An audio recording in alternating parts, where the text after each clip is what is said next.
I'm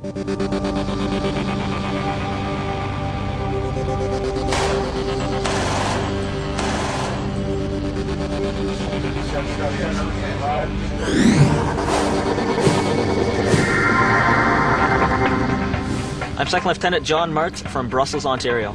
I'm Private Mark Graham from Hamilton, Ontario. I'm Corporal Wayne Temperley, and I'm from Sarnia, Ontario. And I'm Captain Rowena Williams from Callander, Ontario. We're here to tell you about the great life you can have in Canada's Army.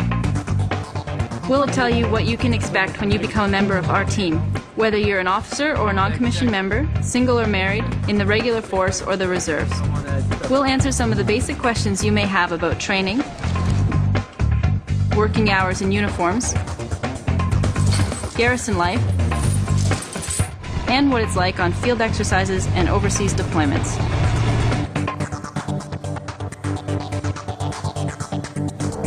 Here's how an Army career begins.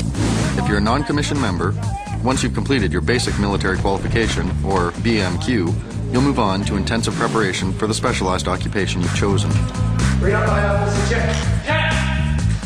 It could be infantry training in Wainwright, Alberta, Meaford, Ontario, or Valcartier, Quebec, learning how to use and maintain machine guns and anti-tank weapons, and mastering the basics of field maneuvers and defensive tactics. Go! Armored soldiers like myself move on to Gagetown, New Brunswick to learn how to drive, maintain, and fight with their Coyote armored vehicles. Soldiers in artillery and combat engineer trades also get their specialized training in Gagetown. Signal operators and other members of the communications and electronic branch go to Kingston, Ontario for specialized training, learning to use the tools that keep information moving in a modern, mobile army. And finally, soldiers that choose medical, intelligence, or military police, or one of the support trades like logistics, get their occupational training at Borden, Ontario. Whatever trade you choose, you'll be mastering the specialized job skills that the Canadian Army needs, and gaining the expertise, leadership, and self-confidence that Canadian employers desire and reward. The Army provides unique opportunities for people not only to learn valuable technical skills, but also to learn to function effectively as part of a team in a dynamic environment. You're all going to be going off and you're going to be serving in the same squadron or the same regiment as the people that you're on course with. It's a chance for you to form a bond between these young guys there, and they're going to be your friends from the time that you go through your battle school right till the end of your career. Army officers follow a different path.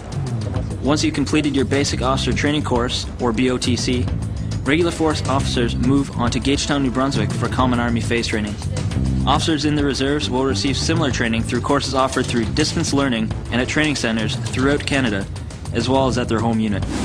During the second phase of your training, you'll build on the leadership skills you developed in BOTC and learn what's required of all Army soldiers: more advanced weapons handling, fieldcraft, and section-level tactics. Career paths divide at this point, with officers moving on to the specialized training they'll need in their individual commands. They design these courses to push you, to force you to learn, and they teach you a great deal in a very short amount of time. You learn a lot about yourself and what you can do, what you can accomplish. And when you're finished, you leave with a good sense of pride and a feeling of accomplishment for having done so.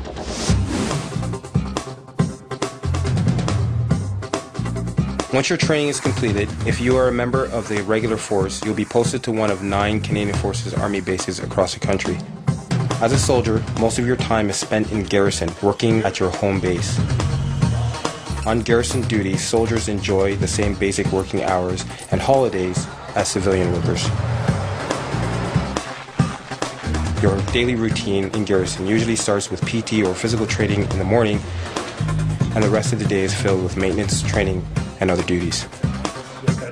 Officers spend their time in garrison planning and supervising training, preparing for field operations, and carrying out their management and administrative duties. After their trade training, reserve force personnel return to their home unit to continue with additional training and professional development. And to answer the question that everybody asks, you don't wear your uniform off duty, and your friends and neighbors come from all walks of life, not just the Army or other branches of the military. One of the reasons why the idea of being in the military appealed to me so much is because I knew it was going to give me the opportunity to hang around and get involved with a lot of people from a lot of different backgrounds. And you get close. I mean, it's inevitable. Certainly, yes, when we're on exercise, we're sleeping together, we're eating together, we're hurting together, and we're laughing together. deployment can be an intense 24/7 experience in remote territory under extreme conditions. But taking part in international deployments is one of the most important missions of our modern Canadian Army. Protecting local populations, clearing landmines, delivering humanitarian assistance, and working closely with village residents and schools. These tours usually last about 6 months. It's something every soldier looks forward to and what you spend the rest of your time training and preparing for. It was really stunning when I first arrived, and there were no buildings. Everything was rubble. There was a lot of destruction, a lot of debris everywhere. It was amazing, the transformation in 6 months, and you could really look back on that as our last trip out to the airport. You looked around the city and you really felt that you had made a difference. When your unit is on a field exercise or deployed overseas, the mission takes precedence over the comforts of home. Soldiers are housed in camps consisting of modular shelters like these and eat their meals in a communal field kitchen. Some units are assigned patrol duties that can take them away from their camp for days at a time, traveling, working, eating, and sleeping in the field.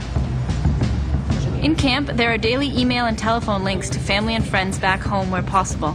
And as an added bonus, you don't pay any taxes on your income while you're on deployment in some parts of the world, and your room and board are paid for by the Army.